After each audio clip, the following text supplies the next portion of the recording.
Hey everyone, I am super excited to be talking to you today about three reasons you can't get organized and what to do about it. Before I get started, I want that you download a sheet that we have that goes along with this presentation. If you're watching this in a replay, just go ahead and pause it and download this sheet. If you're watching it or listening to it on a podcast, you can go ahead and download the sheet later or stop and go download it now. But to download the worksheet, just go to organize365.com/3 reasons, and you'll get this little worksheet that we're going to fill out. So this is a replay for the masterclass I've been doing here in the month of April, and I'm also going to air this on the podcast on May 10th.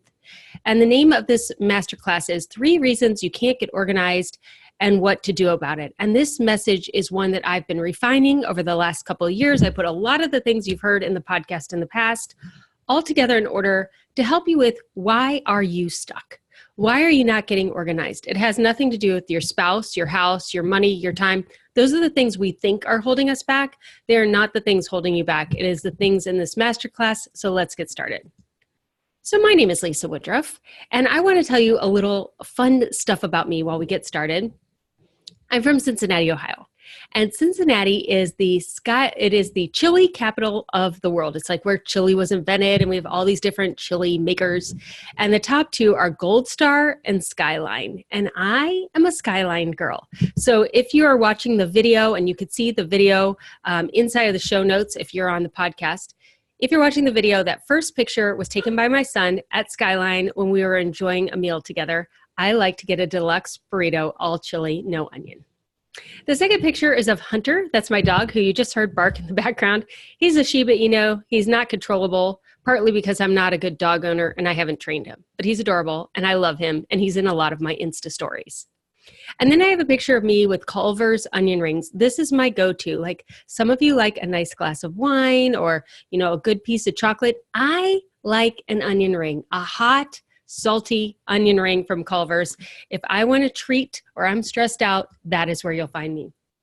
I have 2 podcasts currently. One is the Organize 365 podcast, which you might be listening to this on, where you guys, we have 4.3 million downloads. That's an insane amount of downloads. Super fun.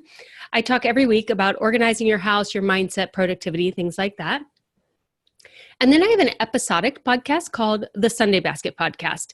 And in that, it's 29 episodes. It starts with episode 1, no paper is organized. By episode 29, you understand the Sunday Basket, work boxes and binders, and getting all of your paper organized. I also have authored 2 books recently. One is called The Mindset of Organization. I'm going to dive into the content of that one here in this masterclass. And the second one is How ADHD Affects Home Organization. That breaks down the 8 executive functions of the brain and how, if you have any struggles with any of those, how that will manifest as disorganization in your house and what you can do about it.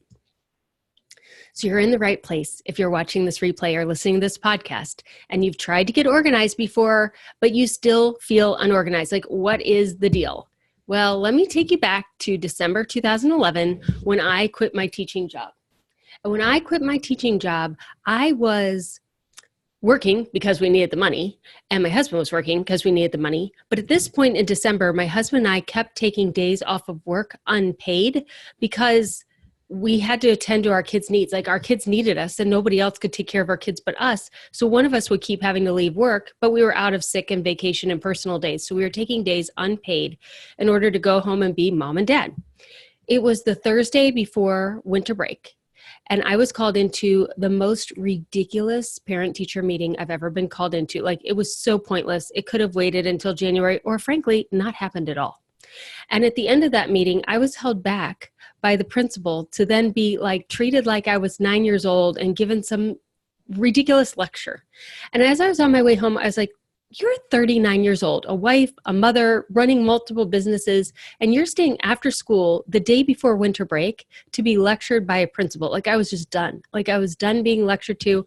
I was done having someone else in control of my time and making my priorities based on the fact that we needed money. So I quit my teaching job. And the reason why I quit my teaching job was because of all the things I was doing. There were so many things I was doing. I was the only one who could be mom. Someone else could be a teacher. Someone else could do everything else I was doing, but no one else could be mom.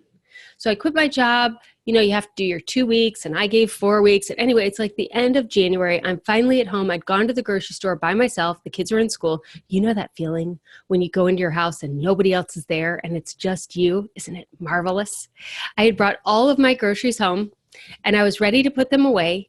And I hadn't been to the grocery store like that, where you lazily go up and down every aisle and collect all the stuff that you don't have in a long time. So I had a lot of bags. And when I got to my kitchen, I realized there was no place to put anything because my kitchen counters were full. And if you've seen pictures of my kitchen, you know how ridiculous that is because I have more kitchen counters than anyone I know. So it's like, that's fine. I'll just put the stuff on the floor and then I'll put it away later. And when I went to open the cabinets and the refrigerator and the drawers, I realized every single drawer was a junk drawer. Every closet was full of stuff. I didn't even know what was in these closets anymore. My house had gotten so out of control. It was bulging at the seams with so much stuff. Yet our bank account was empty and maxed out. And I felt like I was in this weird conundrum where we had so much physical stuff. I didn't even know what we had, but we had no tangible assets in order to make any difference. So I sat down, I put away the perishables. I sat down at the kitchen table. And I thought, okay, what am I going to do? Like, I need to make money. My husband's like, you need to make money. I'm like, I know. But also I knew I couldn't go on anymore like this. Like I couldn't go on in the chaos anymore of not even knowing if I was coming or I was going. So I sat down, I made a list of all the spaces in my house that needed to be organized. And I set out to knock those out one at a time. I started organizing my house when I didn't have time or money. And I decided to prioritize my time in my house over earning money because I just couldn't go on this way anymore. Like I frankly was depressed. I've been depressed for about 3 years since my father had passed away and I had to handle that estate and the recession and the economy in 2008 and 2009 had taken out my primary income source, was a direct sales company that went out of business. And I just felt like for the last 3.5 years, I hadn't been in control of anything. You know what it's like when you feel like you're not in control of anything? And the only thing I could think of to regain control of was my house. It wasn't easy, but it was what was best for my family. And over the past 7 years, I could say I have definitely become the mom that I set out to be in 2012. This is a picture of Joey and I. If you were at the conference last year, he ran sound. He'll be there again at Embrace this year. We would love to see you. This is our last national convention we're going to do. He's off at college in an entrepreneurial college, becoming an audio engineer. And those 7 years that I was able to invest in driving him to middle school and high school and finding out what he was uniquely gifted at and crafting and creating this lifelong goal for him has turned out marvelously. I am so glad I quit my job and invested in my kids. And I'll tell you about that story here in a minute. But first, this is the first thing holding you back. What is your why? What is the reason why you're listening to this podcast or watching this replay? Why are you thinking now is the time to get organized? Because let's be honest, this is not the first time you've thought, I've got to get organized. You've thought it maybe over and over and over again for decades. This is not the first time you've thought about getting organized. And there's some reason why you aren't organized yet. Why? This is very unique to you. And the other thing I want you to think about is your why is going to change over time. Your why for wanting to get organized today will be different 6 months from now, a year from now, 6 years from now. You don't need to worry about that. That doesn't matter. Why today, right now, as you're hearing my voice, are you thinking, that's it. I want to get organized. I'm going to give you some suggestions, but also listen to your gut and see what is coming up as to why you think now is the time for you to get organized. Do you feel like a chicken with your head cut off? Basically, you feel frazzled, pulled in all directions, generally feeling like you look like you don't know what you're doing, even though you really do. Like you would like other people to understand by looking at you that you actually have it all together. Or do you love having a nice home? Like you've really created a nice organized home, but now it's your full-time job and you want to be able to pursue other passions, interests, and hobbies other than homemaking. Or do you want to be able to actually open the door and invite a neighbor in or an unexpected guest and not worry about, oh, the house isn't organized or clean enough like I'd like it to? Or how about peace? Do you just want to be able to say, my house is peaceful. I can't wait to get home. I love to get home. I don't feel like I have 800 to-dos staring at me. I could just sit down, read a book, and it's very peaceful. Or maybe you want everything to have a place. You moved in decades ago, but you never identified a place for everything. And so when you go to put things away, you don't even know where to put them away. Everything does not have a place yet. Or the one we're hearing more and more often is that you want to break the family cycle of disorganization that you were born into and are now perpetuating for your kids. You've been listening to me and you're like, you know what? I get it. Organization is a learnable skill, but I never learned it. Frankly, the people around me didn't learn it. I didn't even know this was a thing I could learn. So now that I know I can learn organization, I really, really want to pass that on to future generations. So go ahead and write that down on that paper that you got at organize365.com/3 reasons. Or if you're having trouble, just go to organize365.com/quiz, and that will guide you through getting some of the answers we're going to do in this masterclass as well. All right, the second thing that is holding you back is understanding what season of life you're in. And this is what I unpacked in the book, The Mindset of Organization, which is also available on Audible if you haven't listened to it yet. But in that book, I basically realized that as I started my professional organization journey in 2012, that I was organizing children from as young as 7 to women as old as 87. And this professional organization journey started 3 months into 2012 when I finally realized I was a professional organizer. I didn't know I was. But as soon as I knew I was, I dove deep into that and I thought, that's great. I know how to organize. They don't. I'm going to go organize them.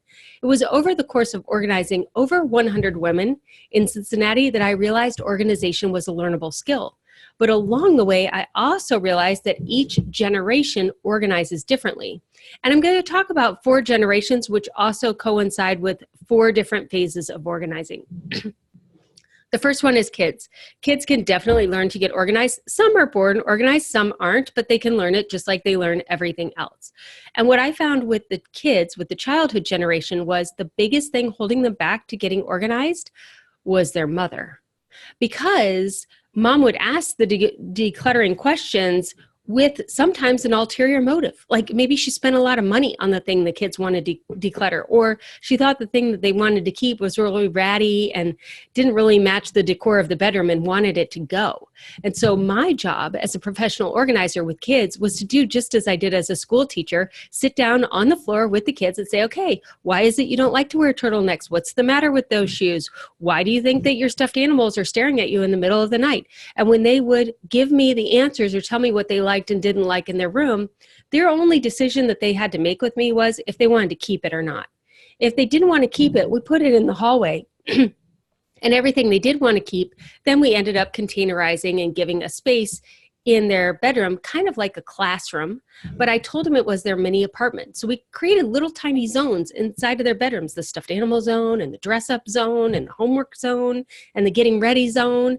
And as they got older, the makeup zone or the Lego zone or the sports memorabilia zone, whatever it was of interest to them, got a little area in the bedroom, kind of like if you think about a classroom. Like a classroom has a math area and a reading area and a science area. I just changed the labels of those so the kids knew where to put stuff back.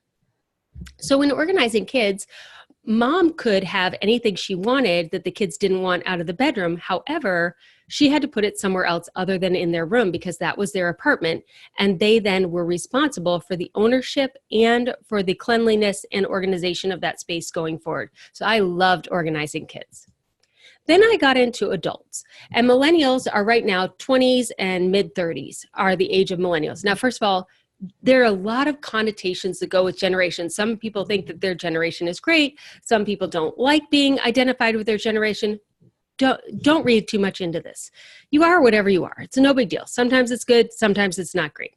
But for millennials, I love millennials. Millennials are typically, right now, the Pew Research Institute is saying that the millennial generation is 1981 to 1999. That's the age range of if you were born during that time, you are considered a millennial.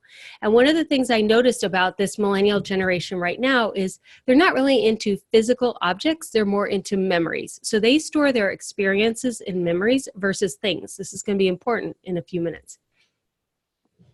The biggest organizational struggle for millennials, no matter how little they actually keep, is having a place for their stuff in their new home. They've left their childhood home, they've moved into an apartment or a condo or a house, and they realize that A, they own nothing, so they have to accumulate everything, and B, once they accumulate it, where does it go? So I want to hang up a picture. I need to go to the store and get a hammer and nails. Okay, I hung up the picture. Now where do hammer and nails go in this house?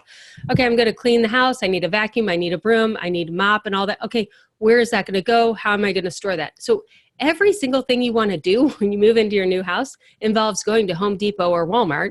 And then after you actually get the task done, involves, okay, now where do we keep that kind of stuff in our house?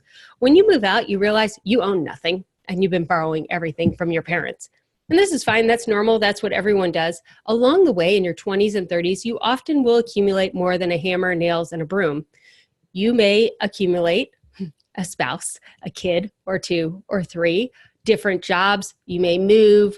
You may inherit possessions from family members who have passed away. And your whole job in your 20s and 30s is to learn how to accumulate more and find a place for it to go. Accumulate more and find a place for it to go. In 2012, as I was getting ready to go through my house, I was leaving that accumulation stage because I was turning 40 that year. And I had been spending my whole 20s and 30s accumulating everything in this house. And then I let it go. So you will hear in my story how I just started decluttering like crazy.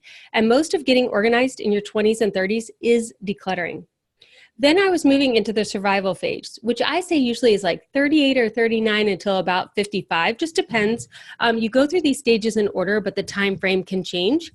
Right now, the people who are in their 40s and early 50s are Gen X. That's me.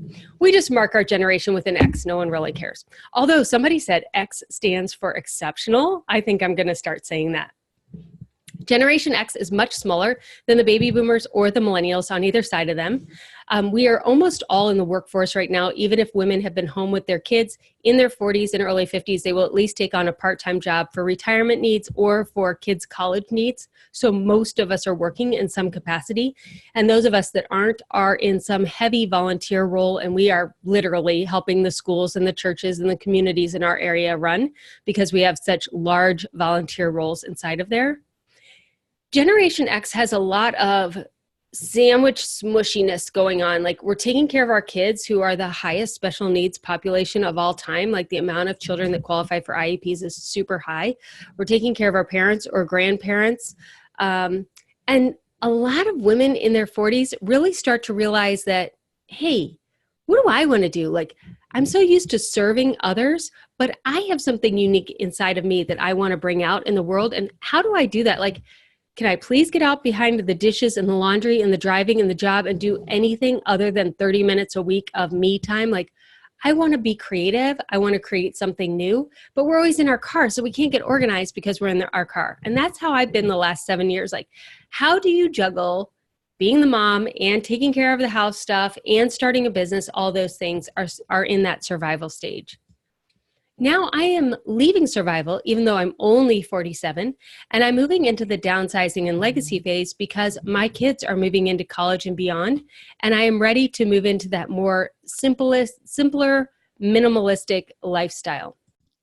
Like I said, these phases of life do follow generations and your age groups, but you can move into some sooner. So I'm moving into legacy sooner than I think would normally happen, like around 55 or 60, because I've already lost a parent. Once you have settled someone's estate that is close to you or cleared out your family home, all of a sudden you realize how much stuff you have in your house and how much work it is to process through all that stuff. And so then stuff tends to have less meaning.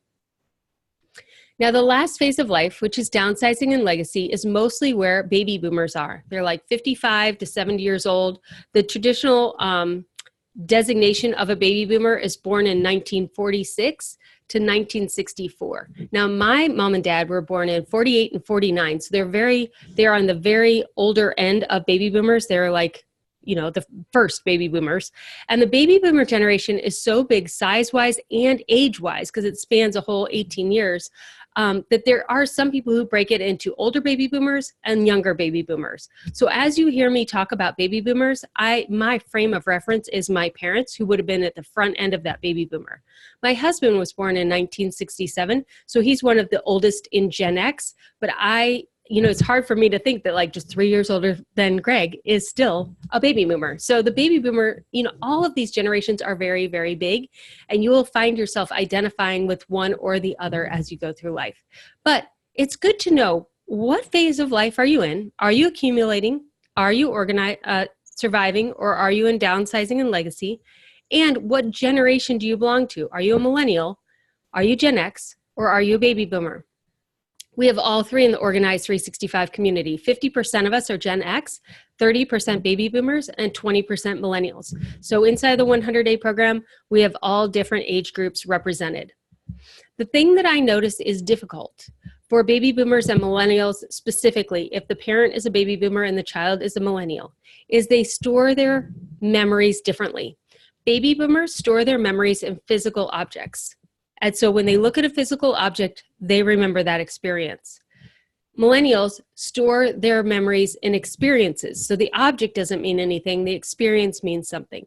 So when a baby boomer is going to clear out their house and go through their house because they're going to downsize or whatever they're doing, and they're ready to give to their child the child's memories that the child has stored at their house, and also the things that they've saved for that child for the future, the millennial is not always gracious in receiving of those physical things because A, they don't value physical things as much, B, they're living in smaller houses or they're transient living, and they're trying to spread their wings. They don't want the stuff from the house following them wherever they're going. To which baby boomers feel like, oh my gosh, I cannot believe that you are not grateful for all this stuff that I've saved for you and I've cared for you. And there's this disconnect between the two generations. The best solution possible is for both people to get together in the home of the mom and dad and go through the items in the storage room together. As you go through the items in the storage room together, A, we're cleaning out the storage room, so that's a win.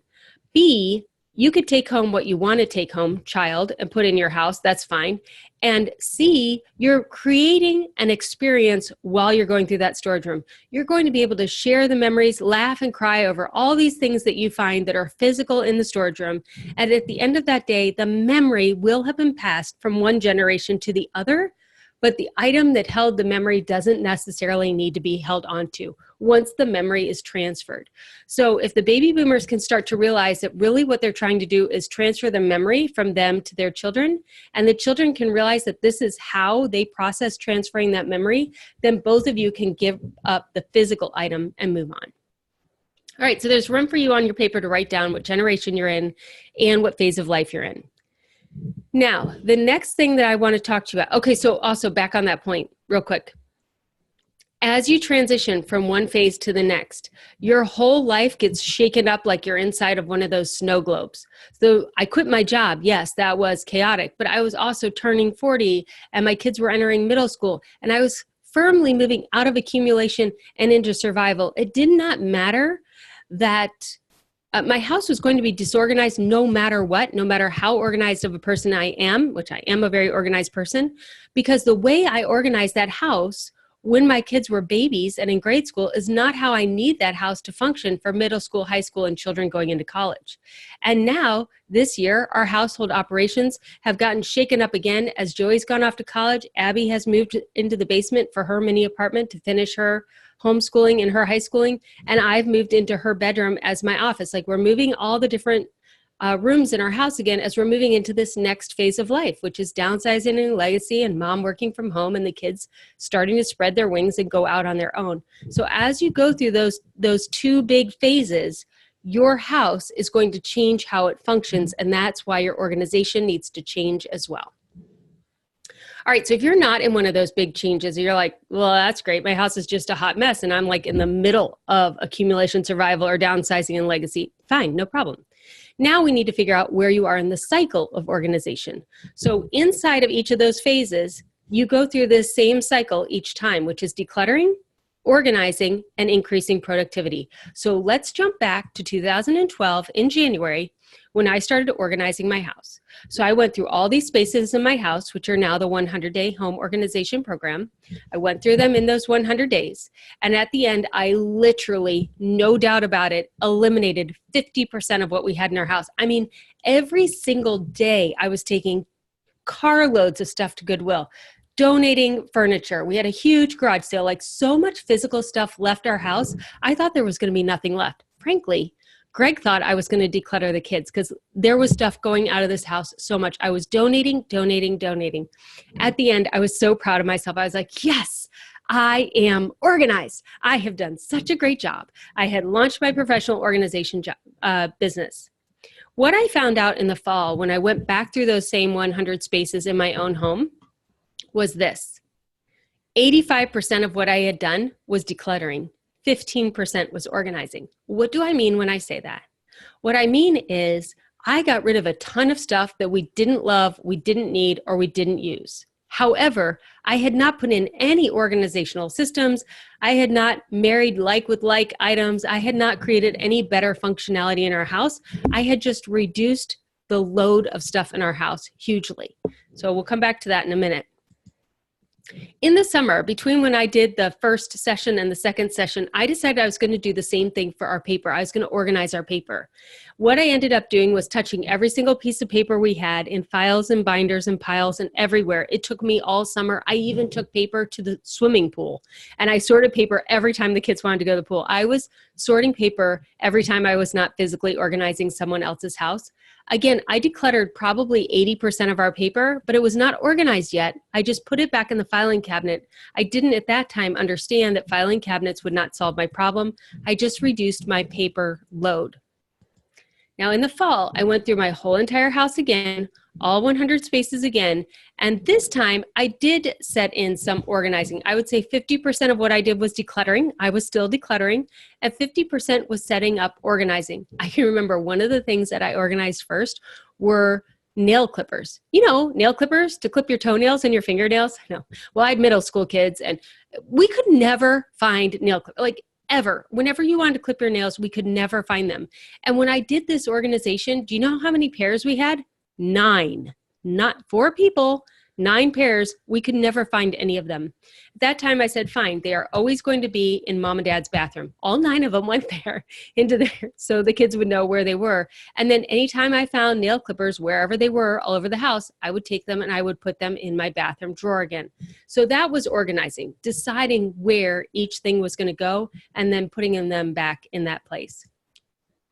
So 1 year into my organizational journey, it would have been easier if I could have followed my plan I have now, but I was creating it as I went. I was now ready to increase productivity and finish organizing. That's all I'd gotten done in the first year.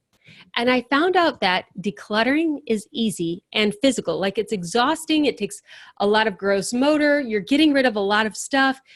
It's pretty easy though. Most people can go into other people's houses and declutter. I can even go into your house and start decluttering without asking you very many questions. We know what's trash. We know what's broken. We know what's not working. We know what clothing no longer is the right size. Like, I will organize kids' bedrooms and I'll be like, okay, they're a 6X size. So everything under 6X either goes or gets boxed up for the younger child. I could do that without any direction from a homeowner inside of a house. So decluttering is easy, but it's very physical. Organizing is very hard and it's mental. And this is where most of us stop. We're great with Marie Kondo, declutter everything that you don't need, but then what do you do with what's left? Like, how do you create an organizing system? This is what is learnable and teachable, but we have not been taught how to be organized. If you're not an already organized person, usually what you tend to do is just keep decluttering. The problem is you're going to declutter things, A, that you want or need, in order to get that feeling that you got the first time that you started decluttering, that nice high of like, it's so much lighter, I feel so much better. But when you keep decluttering instead of pressing into organizing or learning what organizing is, then you over declutter and you can't figure out what to do next. Productivity is what everybody wants. Everyone wants to live a productive life, but you cannot learn productivity skills if you are not already organized, because productivity is an outpouring of an organized life. It is a byproduct of living an organized life. It's not something you can create first and then the organization follows. The organization has to come first and then productivity follows after that. Now, I want to really deep dive into this with you. Like, as I was saying that, you might be like, oh yeah, I could think of some spaces where I over decluttered, or that makes a lot of sense. I do want productivity. And you're thinking, how do I get organized? So let's dive into this a minute. And there's a space on your paper to do this.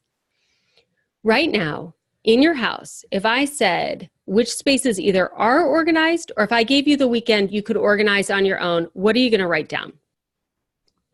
Most people in the surveys on the live masterclasses have said kitchen, linen closet, bathrooms, Sometimes their closet, if they've been good at doing their closet. Those are the top 4 that we hear that people know how to declutter on their own and organize. So my next question to you is, what spaces do you avoid organizing? And most people answered basements, attics, garages, hot mess rooms, bedrooms, sometimes the laundry room. And that's what I find. What I find is you know how to organize the kitchen. Push come to shove, put you in there long enough, you can get the kitchen working. Bathroom's a small space, pretty obvious. You use it, you don't use it. Unless your passion project is makeup, you're pretty good to go. You can get a bathroom organized. Linen closet, again, confined area. You have way too much in there, but push come to shove, you can organize that. And we figure because we can organize those spaces, we should be able to organize all spaces in our house, and that is not true. That is not true. There is different organization for storage rooms and for children, which we don't address children in the 100-day program, but that is coming this summer. There are different organizational skills, and you're building your organizational muscles. But if you're only organizing certain spaces over and over and over again and not pressing into those other spaces, it just means that you need to learn a few more skills. So we're going to start putting this together. You know your why. You know what phase of life that you're in. You're starting to understand your organizational cycle and where you are in the decluttering, organizing, increasing productivity. And I want to add another layer onto this with you. You've heard on the podcast a couple of times, I talk about how I organize my house 3 times a year. I divide my planner 3 times a year. Like everything for me happens 3 times a year. And it's not an accident that I'm doing this masterclass in April, because this is one of the natural times of year where you want to get organized. Remember when I asked you earlier, I said, why are you thinking about getting organized now? Part of it is just because of the time of year it is. So we naturally, January 1st, time to get organized. In sometime in the spring, depending where you live, it's time to get organized. Spring cleaning, all of a sudden you get a nice day and the windows are up and you're cleaning bed sheets and you're cleaning out the garage and you want to weed the yard and you have no idea where this energy came from, but you are ready to get organized, right? And then it will happen again also around that back to school time. You'll want to get some office supplies. And as soon as Labor Day hits, you're like, game on. I am ready to be productive. I am ready to be organized. Each of these 3 New Years hit on 2 out of 3 of those cycle of organization I just told you about: decluttering, organizing, increased productivity. So think back to January 1st. Everyone has the organization sales, right? Like Target, Home Depot, Container Store, all of them. Everybody's selling all their organizing products. And you were like, I have got to get me some. Like, I want to get some new Sterilite containers and organize. I am going to get organized. And because you're so excited about getting organized, which is the primary energy, you followed up with the secondary energy of decluttering, because you have to declutter in order to fit everything into your new organizing containers. So productivity is not part of January, but organizing and decluttering is. Again, late spring, productivity is not one of the energies. Decluttering and organizing is, but they reverse orders. This time they're in the right order. Spring is all about decluttering, like you clean out the garage and you clean out the bedrooms and you donate everything, or you have a garage sale. And notice how many garage sales there will be. You're decluttering, decluttering, decluttering. Because you declutter, you look around and you realize you have less stuff left, but what you have left does not have a home. And the things that do not have a home but you want to keep, you go out and buy organizing supplies for, or you find an organizational solution because you have decluttered. So it's in the right organizing energy. And then Labor Day, what will happen is the primary energy is productivity. The last quarter of the year is, there's Black Friday for a reason. It's because when all the retailers go in the black, they run their entire businesses for 11 months in a deficit so they can be profitable in the month of December. It's true in almost every single business that you earn and do the most in the last quarter of the year. So you're ready to be productive. And in order to capitalize on that productivity energy, remember productivity is an outpouring of organization, you have to be organized. So then you go back and you get organized so that you can be more productive and profitable at the end of the year. The spring energy flows in the right order for your organizational success. If you join the 100-day program or All Access Now, you naturally will want to declutter and organize. And then when you do it again in the fall, because it's a lifetime membership, you will capitalize on that organization and increase productivity, and you will keep going round and round. Each of my New Year's, January, late spring, and Labor Day, build on the last one. So you could see how each time you go through these, you're going to hit on each levels of those phases of organization. And when you complete all 3 of the new years in one 365-day calendar year, you will have an organized home. So how do we move from this? We're all going to have it. Those 3 new years, you can imagine in your head, oh, she's right. I did open the windows and do all the bed sheets and everything. How do we move from that weekend decluttered hit and miss frenzy and organizational spurts into working a plan that lasts longer than a weekend or a week of organizing and actually creates that transformational organization in your home that you are looking for? So you can check the box and say, I am organized, and now I'm working on productivity.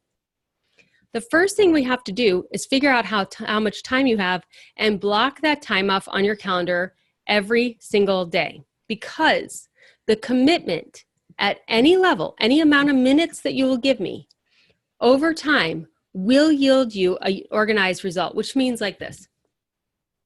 If you take a professional athlete or, like somebody who's really, really gifted in some kind of sport and someone who just has a lot of commitment and drive, and you follow those 2 people over time, the person who is consistent and committed and practices and practices and practices will outperform the person who has innate talent every single time because of their commitment and their practice. It's really cool to see that you don't have to be genius level organizing. You don't have to be like, I'm going to spend 8 hours a day for 15 weeks of the year. No, it is the commitment of spending time every day working on decluttering, and then working on organizing, and then working on being productive, that over time will yield the most results. Here's how I see people who do the 100-day home organization program have the most success. First of all, it's designed to be done in 15 minutes a day. And 15 minutes a day looks like you watch the 1 to 2 minute video that I give you, and then you go organize that space in your house. And the reason why you can do it is because we have made the program so bite-sized that you can actually do it in 15 minutes a day. It's a sock drawer, it's a silverware drawer, it's cleaning out your makeup. Now, I don't have a lot of makeup and I don't have a lot of shoes. You may be somebody who loves makeup and loves shoes, and you're like, 15 minutes, like, it takes me 15 minutes just to look at my shoes, let alone organize my shoes. Well, then in your case, it may take you an hour that day to do that project, or you may divide that up among a couple of other days. If you really truly only have 15 minutes a day, you can do every other day and spend 15 minutes one day and 15 minutes the next day doing day 1, and then skip to day 3. Each day is independent of the other, and doing this time after time after time, every 100 days, keep going through the program over and over and over again. The commitment and the consistency of going through your home over and over and over again is what yields the organizational success. Now, I find 30 to 60 minutes a day is optimal. If you can find 30 to 60 minutes a day, you will be able to hit the 100 days and you will see a lot more transformation quicker. I want to say right now, you are never, I repeat, never, okay, 2 people. 2 people out of 1,200 have actually done the 100-day program in 100 days. But even they missed a couple days and had to go back and catch up. Most people, I want you to hear that, like 99.5% of people did not get through all the 100 days in 100 days. I do not expect that you will get through the 100 days in 100 days. I expect that you'll get to day 42 the first time. And I will tell you, the majority of people get to day 21 or 42 the first time. That's why it's a lifetime membership. I don't want you to have this expectation on yourself that you are going to do this once and be done in 100 days, and then this is going to be checked off forever. I want to support you along the journey of getting your home organized.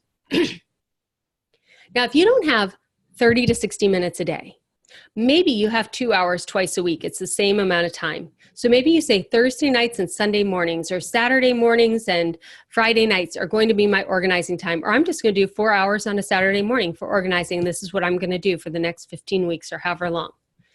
2 hours twice a week is still the same amount of time. You're just going to do a couple of days in a row instead of one day at a time.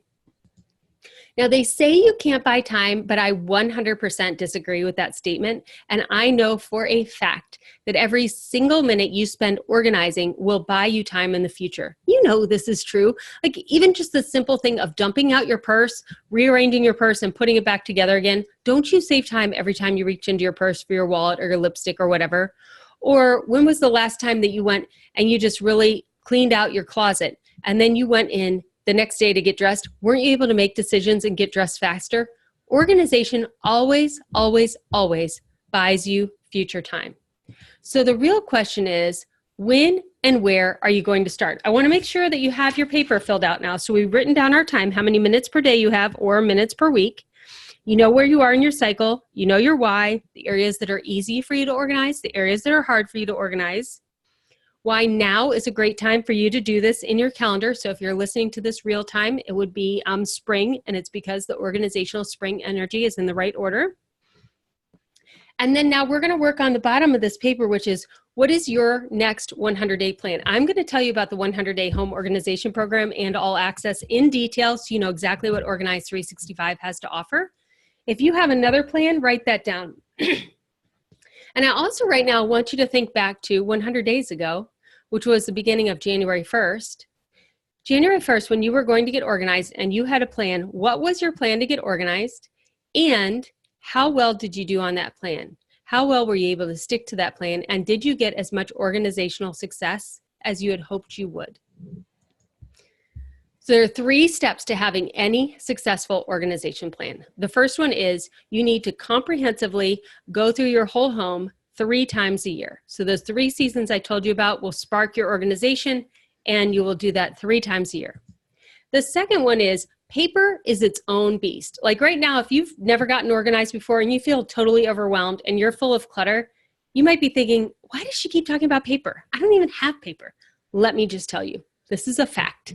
When you do the 100-day program and you start to get your house organized, you then will realize how much paper you have. You don't think you have any, but when you start getting organized, you will realize you have so much paper, and that is a whole different organizational plan. And the third key to a successful organizing plan is putting that time on your calendar every single day and every single week so that you can invest in your organization consistently. So our answer to number 1 is to follow a plan and go through your house 3 times a year. This is the 100-day home organization program, and I'm going to go through this with detail in this rest of this video on this podcast.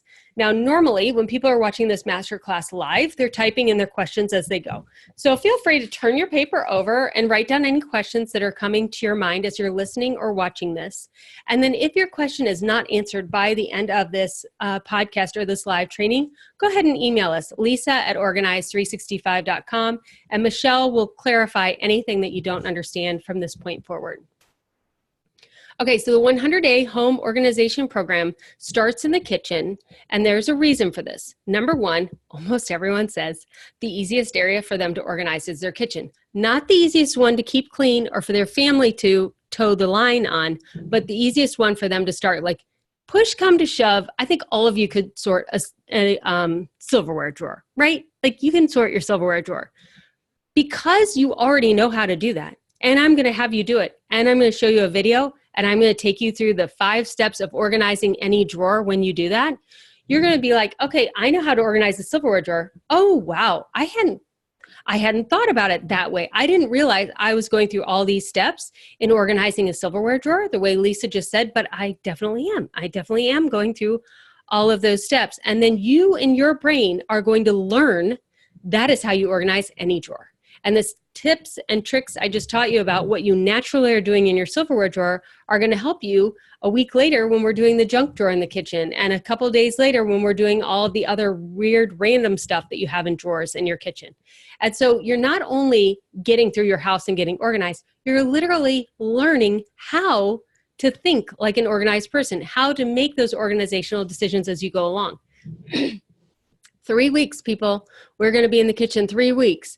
This is where it's really, really easy to talk to other people in Facebook groups about how they're organizing their Tupperware, how they're organizing their pots and pans, what they're doing with their spices, how long can we see spices. It's a very common thing that we could talk about, and most of our kitchens have just about everything the same, and we've organized the space before. This is not the first time you've tried to organize your kitchen.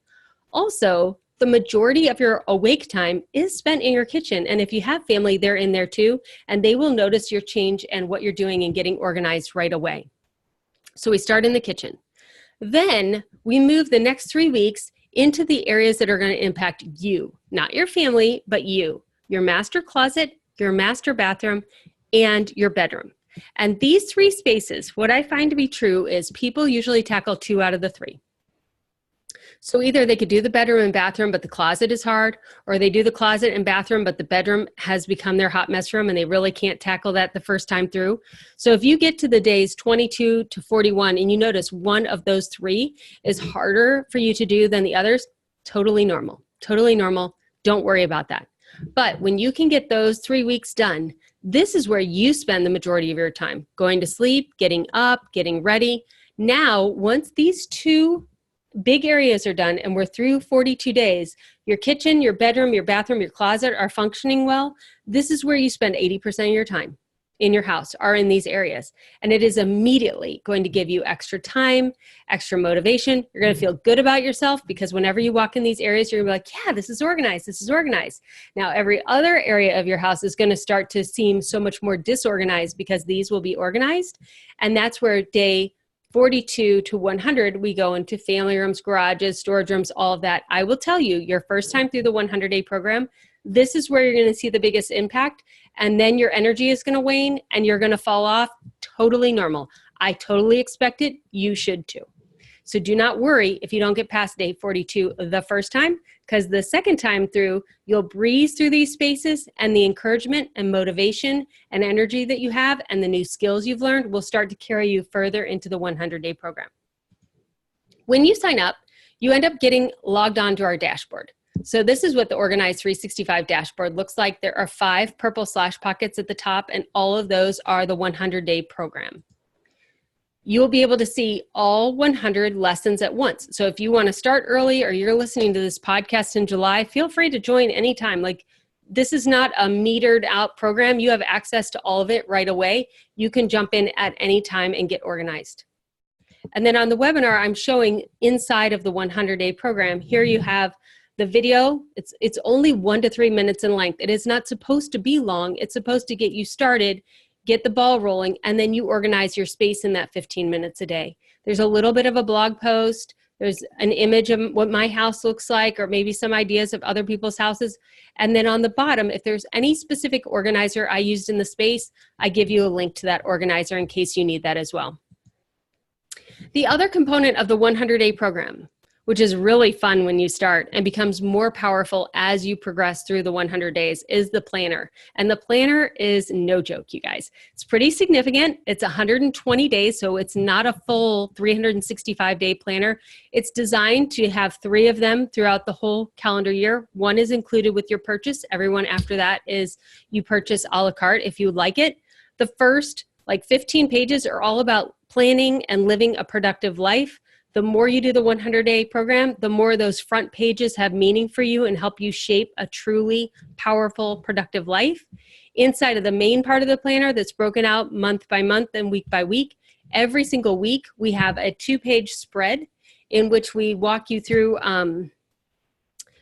a printable that goes with the week. So like when you're doing the home office, then we're going to have 2 pages that go with the home office. Turn the page, you get to plan out your week. Goes right along with the Sunday basket. The Sunday basket is not included in the 100-day program, but all of my systems go together. And the last component of the 100-day program is the Facebook group. So we have a live Facebook group where everybody interacts. Some people are like, what if I'm not on Facebook?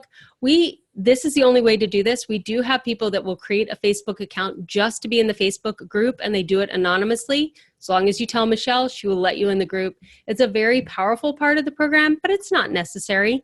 And then every Tuesday morning at 9 a.m., I answer pre-submitted questions. So we'll put a Facebook post up on Sunday night, and you start typing in your questions. Monday night, Michelle puts that into a Google Doc for me. I print it out. Tuesday morning, I go through and I answer all of those questions on a live. So the 100-day program has a prep week that I didn't even talk about. It's new this year. The daily videos, the planner, the weekly Q&A with Lisa, and exclusive Facebook group. It is a one-time payment of $497, or we have 2 payment plans. You can break it into 2 payments of $265 or 6 payments of $96. And this is a lifetime program. So once you pay once, this is the 11th time that we're running it, so those people have never paid again. If you want another planner, or we have this thing called Planner Day that you can add on, those are add-ons, but the actual program, being able to log into that part of your dashboard, that is a lifetime purchase. So that's the 100-day home organization program that solves the first key to successful organization plan, having a plan for going through your home every 100 days. This is where you may be good at the kitchen and the bathroom and the closet, but you get stuck with the family room and the garage and the storage room. Those are going to be fleshed out in the 100 days, and you're going to increase and grow your organizational muscles and learn how to organize all those tougher spaces in your house. The second key to a successful organization plan is to have a completely different plan for your paper. So on the webinar, I'm showing you our 3 plans right now. We have the 100-day program. I'm about to talk about All Access, and then we have something called All Access Platinum that I'll end at the end. All Access basically is the 100-day program plus everything I have related to paper plus a bunch of bonuses. So this is what your dashboard is going to look like if you were in All Access. The top row that is purple is everything related to the 100-day. The middle row, which is teal, are all the paper organizing solutions I'm about to tell you in this video. And then once you have both of those, the bottom row of navy blue, which is 5, but when you log in, it'll probably be 8 because in May we're changing it, are all of the bonuses that come with All Access. So if you do the 100-day program plus paper, then you're in All Access, and there are some bonuses that come with that I'll go through as well in a minute. The first part of getting your paper organized is the Sunday basket. If you've been listening to me for more than a hot second, you have heard about the Sunday basket. It's a $97 system that has a box that looks like a basket, certain slash pockets in it, and a whole training in order to help you organize the mail, the daily to-dos, the projects, the ideas, everything that comes into your house that usually ends up on your kitchen counter or floating around in your mind or your email inbox. We create a system for going through that every single Sunday. That is included in All Access as well. It's called the Sunday basket. The second part of organizing your paper, I told you back in 2012, I went through all of my papers in my filing cabinet and I eliminated 80%. But with the 20% I had left, I put it back in the filing cabinet. And the problem with that was filing cabinets are not portable and filing cabinets have no constraints, which means that you can fill them as much as you want or pile stuff all the way around them. And what I finally realized was after organizing hundreds of women in Cincinnati, and I probably say I did paper for about half of them, I would organize their filing cabinets too. And I tried colored files. There's some filing solutions on the market. I bought them all. I tried them all with my clients and none of them worked to my satisfaction. And I realized the problem was we were trying to use a filing cabinet. And the only way to get people to truly look at their paper differently was to totally eliminate the filing cabinet. Oh, well, if we don't have the filing cabinet, then what do we have? What we have are these 4 binders.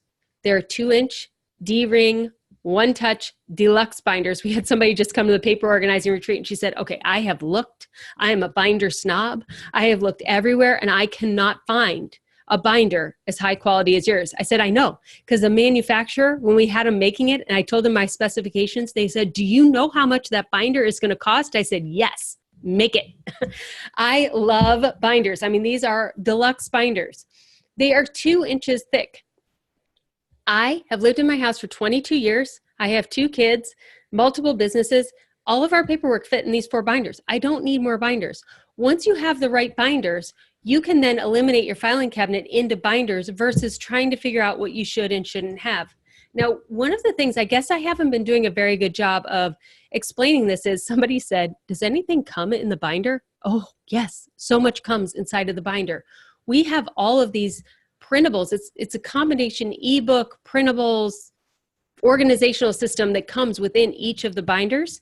And they are anywhere from 40 to 60 pages is printed, comes with the binder along with colored slash pockets that match the binder and business card holders so you could put in any contact information you need for each of those binders. So they really are the answer for everything that you need inside of your filing cabinet put into binders, which then are portable. So if there's a fire, if there's a hurricane, if there's any other natural disaster, or even you want to move, it's just so much easier to take your paper with you. The third component of our paper organizing system, after you have the Sunday basket and you're getting all the binders, is we support you in something called the Sunday Basket Club. So doing the Sunday basket on your own is awesome, but some people like additional accountability, support, camaraderie, and they like to do it virtually. So Monique and Michelle run the Sunday Basket Club every single Sunday for 90 minutes. So you could just sit there with them and do your Sunday basket. They'll answer questions as they're asked, and they hold you accountable for doing your Sunday basket every single week. And then twice a month on Tuesday mornings after I do the 100-day question and answer, Monique jumps in the Sunday Basket Club, and she answers specifically paper-related questions as well. So that is the All Access plan, which is the most popular. All Access includes the whole 100-day program, plus a physical Sunday basket, plus all 4 binders, plus the Sunday Basket Club, and all of these bonuses I'm about to tell you about now. The first bonus is 28 days from hot mess room to organized storage room. Here's what I found to be true.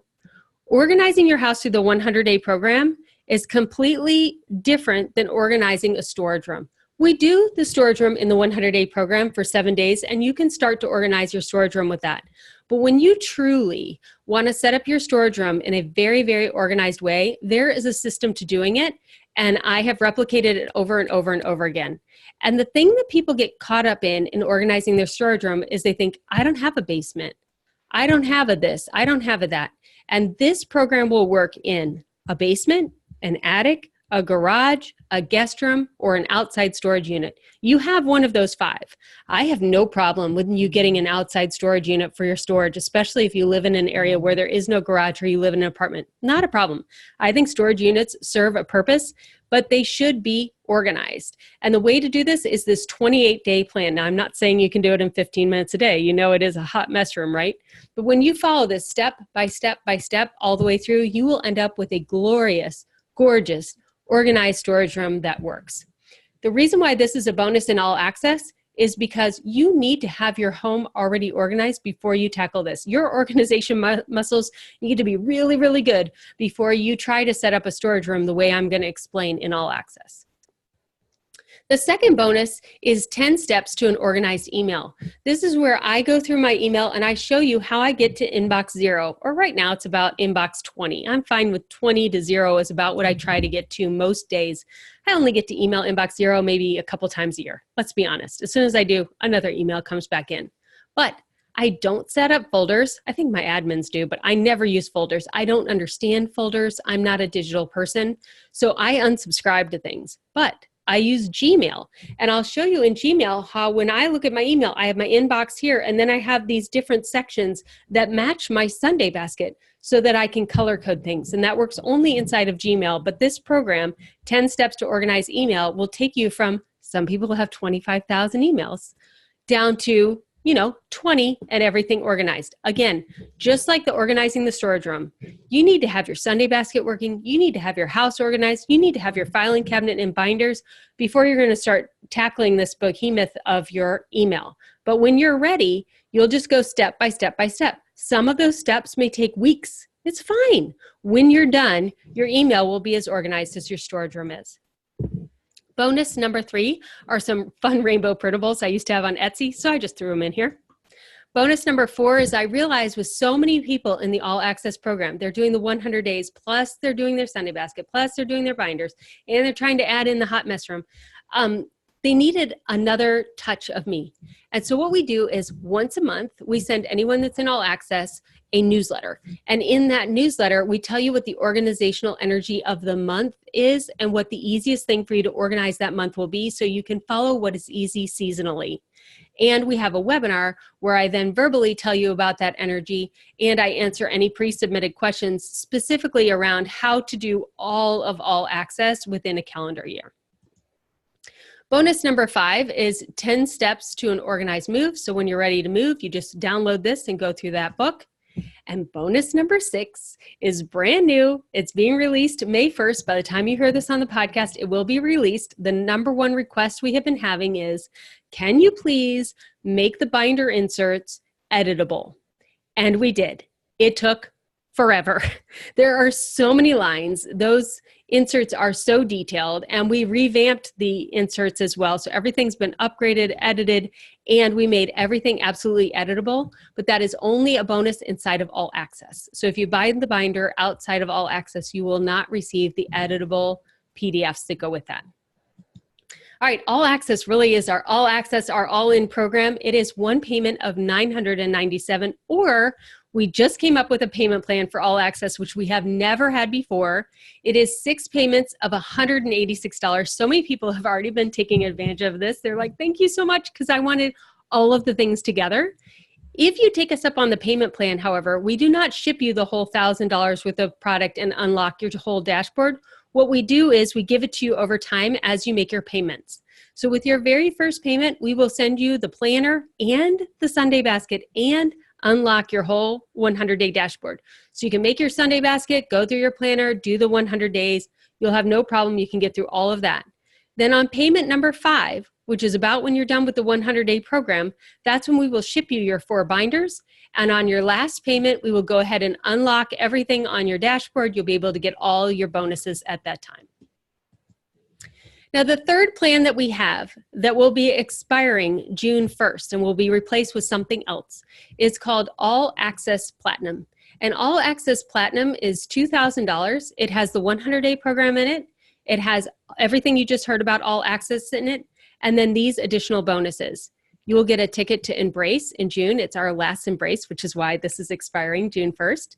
You'll get a ticket to May 4th Planner Day, which is already passed if you're listening to this on the podcast, but Planner Day is where you spend 2.5 hours with me in a small group going through the planner page by page. That first part of the planner I told you that helps you increase your productivity includes that ticket, normally $99.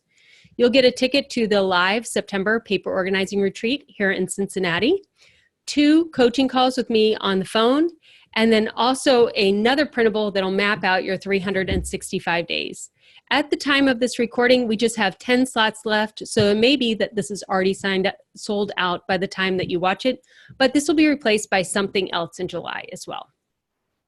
One of the questions people will often ask me is, if I buy the 100-day program, can I upgrade to All Access later? Yes, absolutely. You could buy the 100-day program, go through that, and you can upgrade to All Access later. That'll be a different thing that you could do on your dashboard. I'm trying to think of other questions people normally ask me. I think I did a pretty good job of explaining it this time.